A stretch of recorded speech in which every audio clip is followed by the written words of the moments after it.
Students, आज मैं आपके लिए रिलेशन चैप्टर में इक्विवेलेंस रिलेशन के लिए बताऊंगा।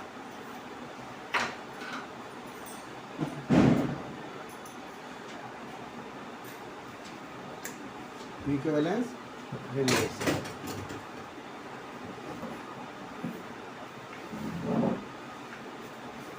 इक्विवेलेंस रिलेशन क्या है, ये पहले मैं आपके लिए बता रहा हूँ। A relation on set A is called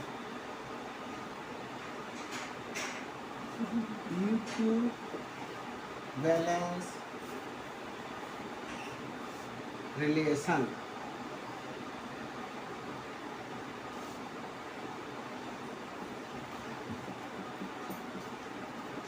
If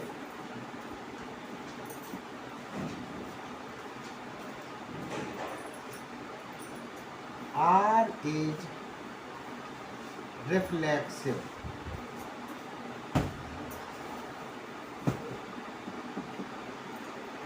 that is, इसका रिफ्लेक्सिव का मतलब क्या है, मैंने आपको इससे पिछली वीडियो में बताया था कि A,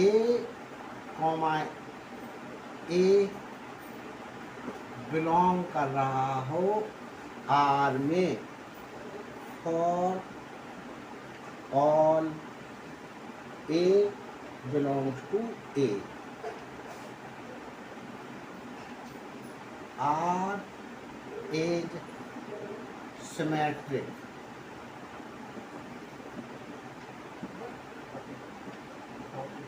That is, A, B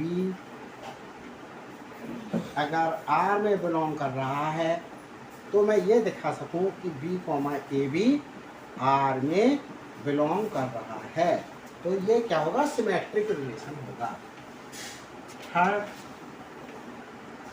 R is transitive relation. Transitive relation, that is, A, B belong कर रहा है R में एंड B, C बिलोंग कर रहा है R में। तो ये शो कर दें अगर हम कि A, C भी R में बिलोंग कर रहा है, तो अगर ये तीनों कंडीशन फुलफिल हो रही हैं कि कोई रिलेशन R रिफ्लेक्सिव है, R सिमेट्रिक भी है और R ट्रांजिटिव भी है, तो वो relation R, then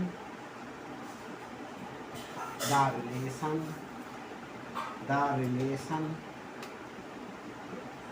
R is called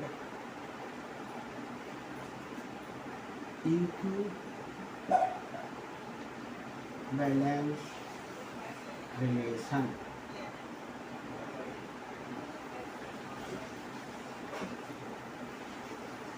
equivalence relation की ये क्या हो गई, डेफिनेशन हो गई। अब मैं आपके लिए जो है वो कुछ एग्जांपल्स करा रहा हूँ। अब मैं इस क्वेश्चन को आप में जो है वो ये नॉलेज दूंगा कि ये कैसे सॉल्व होगा। ये क्वेश्चन थोड़ा सा और बड़ा रहा हूँ।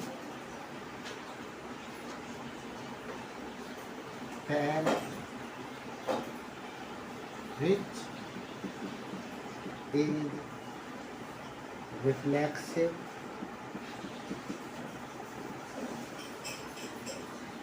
symmetric and transitive relation। ये मुझे आइडेंटिफाई करना है कि इसमें ये कौन कौन से जो हैं वो रिलेशन है। मैंने फर्स्ट रिलेशन लिया, फर्स्ट रिलेशन है R1। मैंने ये R1 यहाँ दोबारा से उतार रहा हूँ, A, B, A, C ये ऑर्डर पेयर हैं, C, C B comma A and B comma C. ये देखें कि सेट ए क्या है, रिफ्लेक्सिव देखना है मेरे को पहले। रिफ्लेक्सिव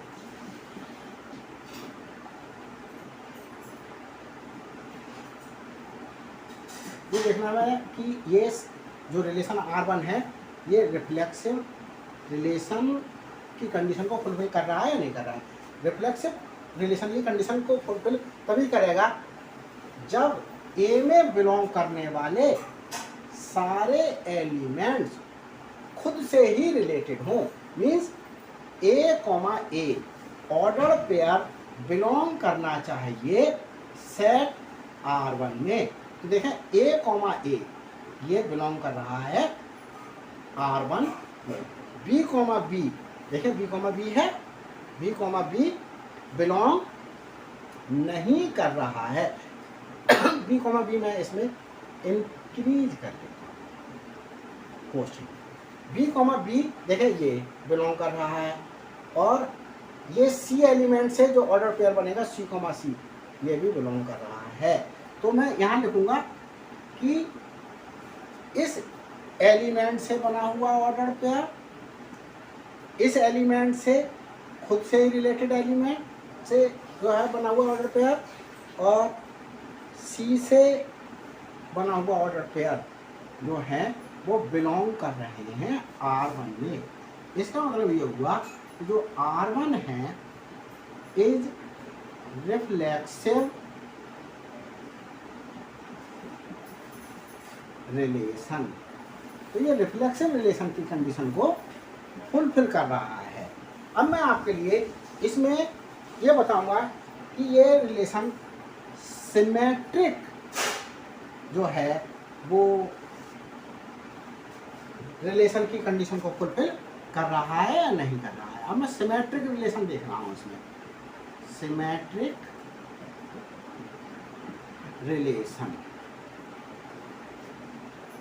तो सिमेट्रिक रिलेशन में मैंने जो ये वीडियो है इससे पिछली वीडियो में ये बताया था कि अगर कोई ए कॉमा बी ऑर्डर पेयर किसी रिलेशन में बिलोंग कर रहा है तो मुझे ये कंपलसरी है बी कॉमा ए भी बिलोंग करना चाहिए आर में। अगर ये चीज़ पॉसिबल है तो वो रिलेशन क्या कहलाएगा, रिफ्लेक्सिव। तो मैं बता चुका हूँ सिमेट्रिक रिलेशन कहलाएगा। तो सिमेट्रिक रिलेशन के लिए जो कंडीशन है वो मैं देखता हूँ। देखें यहाँ देखें यहाँ ए कॉमा बी ये ऑर्डर पेयर जो है। अब मैं ये देखूं कि बी कॉमा ए से बना हुआ ऑर्डर पेयर क्या बिलोंग कर रहा है। ये देखें आप बी कॉमा ए से बना हुआ ऑर्डर पेयर भी क्या कर रहा है, बिलोंग कर रहा है। अब मैं इसे देखता हूँ ए कॉमा सी। तो क्या सी कॉमा ए से बना हुआ ऑर्डर पेयर बिलोंग कर रहा है। यहाँ देख रहे हैं कि सी कॉमा ए से बना हुआ ऑर्डर पेयर यहाँ बिलोंग नहीं कर रहा है। तो अगर जैसे ए कॉमा सी बिलोंग कर रहा है R1 में, बट इस सेट से मैं ये देख रहा हूं C comma A does not belong to R1। तो अगर ये बिलोंग करता सी कॉमा ए R1 में तो ये R1 रिलेशन सिमेट्रिक रिलेशन होता। इसलिए जो है वो R1 रिलेशन ये सिमेट्रिक रिलेशन नहीं है। तो यहाँ मैंने सेंस ये लिख दिया। अब आप देखें therefore R1 is not a symmetric relation. R1 जो है वो सिमेट्रिक रिलेशन को शो नहीं कर रहा है। अब मैं आपके लिए जो है वो इस R1 में क्या ये ट्रांजिटिव रिलेशन है या नहीं ये शो करना है। तो ट्रांजिटिव रिलेशन को शो करने के लिए ट्रांजिटिव रिलेशन। तो ट्रांजिटिव रिलेशन को कैसे करके देखेंगे, आइडेंटिफाई करेंगे कि ट्रांजिटिव रिलेशन है यहाँ पर नहीं है। तो मैं इसके लिए पहले आपके लिए समझा रहा हूँ कि ट्रांजिटिव रिलेशन कैसे दिखते हैं, ये समझा रहा हूँ। अभी इसके लिए रब कर दूंगा। जैसे एक एग्जांपल लिया मैंने, 1,2 बिलोंग कर रहा है किसी सेट R में, एंड 2,3 बिलोंग कर रहा है R में। तो अगर मैं ये दिखा दूं, देखो 1,2 ये सेकेंड एलिमेंट, तो यहाँ सेकेंड एलिमेंट से शुरू होने वाला एक ऑर्डर पेयर है। 2,3 ये एलिमेंट कुछ भी हो सकता है। तो अब मेरे पास क्या 1,3 से बना हुआ ऑर्डर पेयर बिलोंग कर रहा है R में। अगर ऐसा होगा तो ये रिलेशन R जो है वो ट्रांजिटिव रिलेशन होगा। यही कंडीशन मैं अब इस क्वेश्चन में क्या कर रहा हूँ, अप्लाई करके आपके लिए दिखा रहा हूँ। देखें, मैंने कहा A, B। अब B से शुरू होने वाला कोई सेट है यहाँ पर, देखें B से शुरू होने वाला ये सेट है। तो मैं यहाँ देख रहा हूँ A, B बिलोंग कर रहा है R1 में, एंड ये B, A बिलोंग कर रहा है R1 में। तो क्या मेरे पास कोई ऑर्डर पेयर ऐसा है जिसमें ये एलिमेंट इससे रिलेटेड हो? तो ये मैं देख पा रहा हूँ, ये है मेरे पास A, बिलोंग कर रहा है मेरे पास R1 में। तो देखें A, R1 में बिलोंग कर रहा है। तो इस एलिमेंट के लिए मैंने ये देख लिया कि ये ट्रांजिटिव रिलेशन की कंडीशन को फुलफिल कर रहा है। अब मैं दूसरा एलिमेंट को देखता हूँ। मैंने सपोज कर लिया ये एलिमेंट ले लिया A, C बिलोंग कर रहा है R1 में, एंड अब मैं C से शुरू होने वाला ऑर्डर पेयर देखूं, ये C से शुरू होने वाला ऑर्डर पेयर है। C भी बिलोंग कर रहा है R1 में।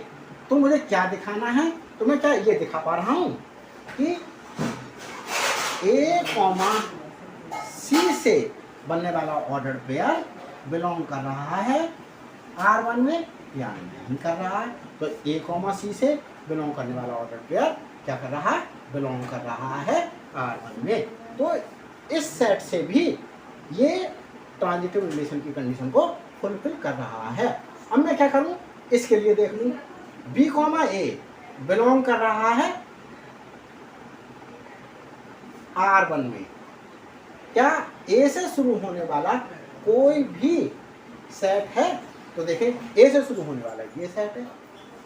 तो B, A बिलोंग कर रहा है R1 में, एंड A से शुरू होने वाला क्या है? A, B बिलोंग कर रहा है R1 में। तो ये क्या मैं दिखा दूं, A, बिलोंग कर रहा है R1 में। लेकिन स्टूडेंट्स यहाँ देखें कि ये वाले सेट को मैं ऑलरेडी शो कर चुका हूँ। तो अब मैं इसके लिए एक ही बार दूसरी बार ना लिख करके मैं क्या कर दे रहा हूँ, इसे रब कर दे रहा हूँ, और आपके लिए कोई दूसरा सेट लेकर के देख रहा हूँ B, C क्या C से शुरू होने वाला कोई ऑर्डर पेयर है? तो देखूं कोई ऑर्डर पेयर मेरा C से शुरू होने वाला ये मिल जाएगा। तो B, C बिलोंग कर रहा है R1 में, एंड C से शुरू होने वाला ये है C, बिलोंग कर रहा है R1 में। तो क्या मैं ये दिखा पा रहा हूँ कि B, C बिलोंग कर रहा है R1 में। तो B, C है R1 में। तो इस प्रकार से मैं यह देख रहा हूँ कि ये रिलेशन जो है वो क्या है, ट्रांजिटिव रिलेशन की कंडीशन को फुलफिल कर रहा है। तो इस प्रकार से therefore R1 is a transitive relation। और मैंने ये एग्जाम्पल का ये पार्ट मैंने आपको फर्स्ट पार्ट जो है वो सॉल्व करके दिखा दिया। अब मैं सेकंड पार्ट सॉल्व करके आपके लिए दिखा रहा हूँ कि सेकंड पार्ट में जो है वो कौन कौन सी कंडीशन क्या हो रही है, फुलफिल हो रही है। तो उसे ये आइडेंटिफाई करूँगा कि मैं कि ये रिलेशन रिफ्लेक्सिव है, सिमेट्रिक है या ट्रांजिटिव है। अब मैं आंसर दे रहा हूँ आपको सेकंड रिलेशन का। ये R2 दिया, R2 में देखिए मेरे पास A, B order pair belong कर रहा है, B, A order pair belong कर रहा है, A, C order pair belong कर रहा है, C, A ऑर्डर पेयर और C, A order pair belong कर रहा है। अब मैं रिफ्लेक्सिव देख रहा हूँ इसमें, ये रिफ्लेक्सिव है या नहीं। तो रिफ्लेक्सिव रिलेशन की कंडीशन को फुलफिल कर रहा है या नहीं, इसके लिए देखने के लिए मैं क्या करूँगा, ये किस सेट से लिया गया है। ये देखें इस सेट ए में एलिमेंट है ए, तो ये रिफ्लेक्सिव होने के लिए ये एलिमेंट ए खुद से ही रिलेटेड होना चाहिए। तो क्या मेरे पास A, जो है वो बिलोंग कर रहा है R2 में। तो मैं देखूं A, बिलोंग नहीं कर रहा है R2 में। तो अगर जहां भी ये फेल हो जाए, ये नहीं है, यहां पर देखिएगा आप B, जो ऑर्डर पेयर बनेगा वो भी बिलोंग नहीं कर रहा है R2 में। B ऑर्डर पेयर बिलोंग नहीं कर रहा है और C, ऑर्डर पेयर भी बिलोंग नहीं कर रहा है R2 में। तो इस प्रकार से R2, therefore R2 is not reflexive। तो ये रिफ्लेक्सिव नहीं है, रिफ्लेक्सिव रिलेशन। तो R2 रिलेशन रिफ्लेक्सिव नहीं है। अब मैं सिमेट्रिक रिलेशन के लिए दिखा रहा हूँ, ये सिमेट्रिक रिलेशन है या नहीं। तो सिमेट्रिक रिलेशन के लिए देखिएगा,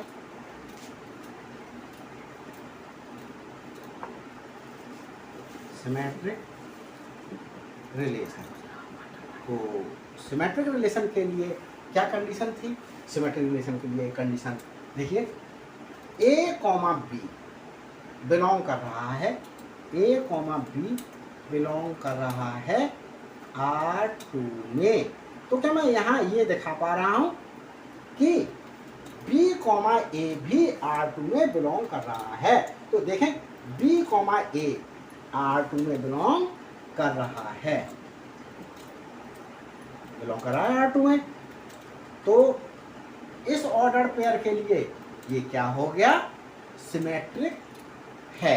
अब मैं इन दोनों के लिए देख चुका, अब मैं आपके लिए इसके लिए देख रहा हूँ। A, C बिलोंग कर रहा है R2 में और मैं ये भी देख पा रहा हूँ कि C, A भी बिलोंग कर रहा है R2 में। तो A, C बिलोंग कर रहा है R2 में, मैंने ये दिखा दिया कि C, A देखिए ये ऑर्डर पेयर बिलोंग कर रहा है। तो इस प्रकार से मैं ये देख रहा हूँ कि ये रिलेशन जो है वो मेरे पास में R2 का रिलेशन जो है वो क्या हो गया, सिमेट्रिक रिलेशन है। सिमेट्रिक रिलेशन की कंडीशन को क्या कर रहा है, फुलफिल कर रहा है। अब मैं सिमेट्रिक रिलेशन की कंडीशन को फुलफिल कर रहा है, अब मैं ये देखना चाह रहा हूँ कि क्या ये ट्रांजिटिव रिलेशन की कंडीशन को फुलफिल कर रहा है या नहीं कर रहा है। ट्रांजिटिव रिलेशन की कंडीशन को फुलफिल करने के लिए देखने के लिए मैं क्या कर ले रहा हूँ, ट्रांजिटिव रिलेशन, इसकी कंडीशन देख रहा हूँ फुलफिल कर रहा है या नहीं कर रहा है।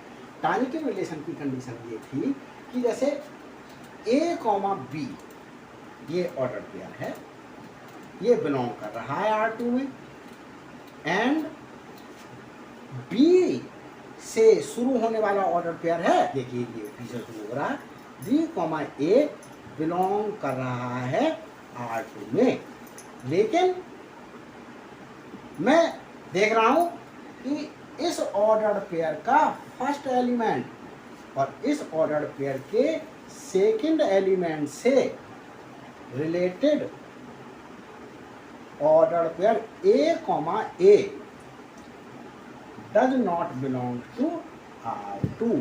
R2 में देखिए A कहाँ बिलोंग कर रहा है, तो इसलिए क्या होगा, एक जगह ही फेल हुआ, मुझे दूसरी जगह चेक करने की आवश्यकता नहीं है, यहीं पर मैं लिख लूँ R2 is not transitive.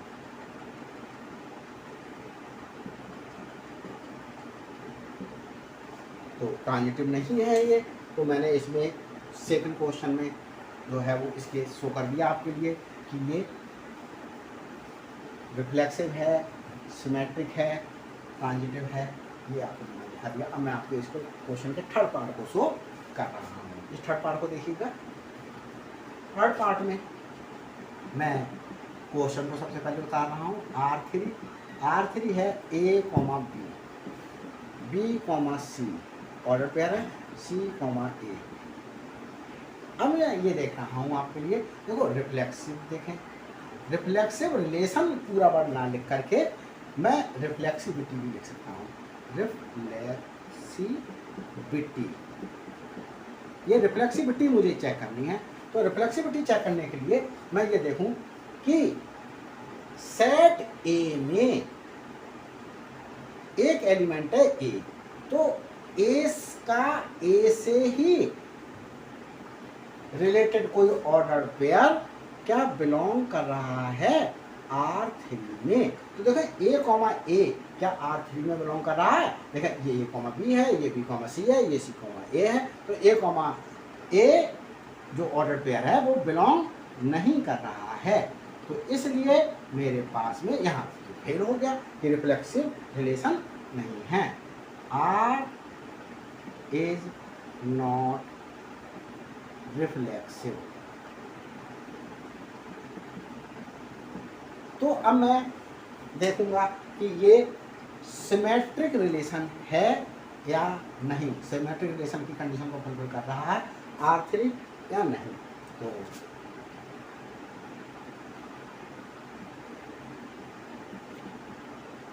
Symmetric relation मैं देख रहा हूँ आपके लिए, इसमें सेट में है या नहीं। तो सिमेट्रिक रिलेशन देखिएगा। सिमेट्रिक रिलेशन में मैंने कहा कि A, B बिलोंग कर रहा है R3 में, तो क्या B, A बिलोंग कर रहा है R3 में। तो B, A देखें, A, B तो बिलोंग कर रहा है, लेकिन B, A R3 में बिलोंग नहीं कर रहा है। तो मैं यहाँ पर बट लिख देता हूँ। तो यहाँ पर ये क्या हो गया, इस एक ऑर्डर पेयर से ही फेल हो गया कि ये सिमेट्रिक रिलेशन नहीं है। तो मैं बस आगे चेक करने की आवश्यकता ही नहीं है। R3 is not a symmetric relation. अब मैं आपके लिए ये दिखा रहा हूँ कि ये क्या ट्रांजिटिव है या नहीं। तो ट्रांजिटिव देखने के लिए क्या लिखेंगे, इसके लिए ट्रांजिटिव रिलेशन ना लिख करके ट्रांजिटिविटी भी बोल सकते हैं। ट्रांजिटिविटी भी चेक कर रहे हैं हम।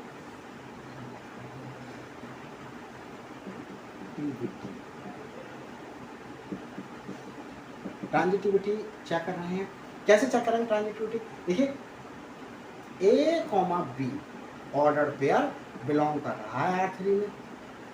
क्या B से शुरू होने वाला ऑर्डर पेयर कोई R3 में बिलोंग कर रहा है, तो B से शुरू होने वाला ऑर्डर पेयर ये है। B, C बिलोंग कर रहा है R3 में। अब मुझे ये देखना है, कि A, C से बिलोंग करने वाला ऑर्डर पेयर है या नहीं। तो देखें ए कॉमा सी से बिलोंग करने वाला ऑर्डर पेयर नहीं है R3 में। तो R3 is not showing transitivity। तो R3 is not transitive relation। तो इस प्रकार से मैंने आपके क्या कर दिए, ये क्वेश्चन के तीनों पार्ट सॉल्व कर दिए। क्वेश्चन नंबर 1 डालनी है। मैं आज ये फर्स्ट एग्जाम्पल दे करके आपके लिए क्या कर रहा हूँ, इसके लिए सॉल्व कर रहा हूँ। अब मैं आपके लिए अपना व्हाट्सअप नंबर दे रहा हूँ। हर वीडियो में मैं अपना व्हाट्सअप नंबर दे दूँगा। और अगर कोई प्रॉब्लम है तो आप क्या कर सकते हैं, उस नंबर पर अपनी प्रॉब्लम को सेंड कर सकते हैं। मैं आपको कोई वीडियो बना करके प्रॉब्लम को आपको क्लियर करने की कोशिश करूँगा। मैसेज 623157। यहाँ मैं एक बात और कहना चाहता हूँ, जो मेरे 12th क्लास के स्टूडेंट्स हैं, अब ये 12th क्लास का तो सिलेबस जो नए 11th के पास होकर के 12th में आए हैं उन बच्चों के लिए तो ये सिलेबस ठीक है, लेकिन जो सिलेबस बच्चे एग्ज़ाम देने जा रहे हैं, जिनके बच्चों के 7 अप्रैल से पेपर शुरू हैं, उन बच्चों के लिए जो है वो अभी कोई टॉपिक नहीं बनाया गया है। इसलिए मैं ये कहना चाह रहा हूँ कि अगर उन बच्चों की भी कोई प्रॉब्लम है, वो क्वेरी को जो है वो सेंड कर सकते हैं। अभी मैंने 7 अप्रैल बोला, 7 अप्रैल नहीं 7 मई से एग्ज़ाम शुरू होने वाले हैं आप लोगों के। तो 12th वालों के जो 12th में जो है अपियर होने जा रहे हैं, तो अगर उनकी भी कोई क्वेरी हो तो वो क्या कर सकते हैं, इस पर व्हाट्सअप कर दें। मैं वीडियो बना करके जल्द से जल्द उनकी प्रॉब्लम्स को क्या कर दूँगा, सॉल्व करने की कोशिश करूँगा।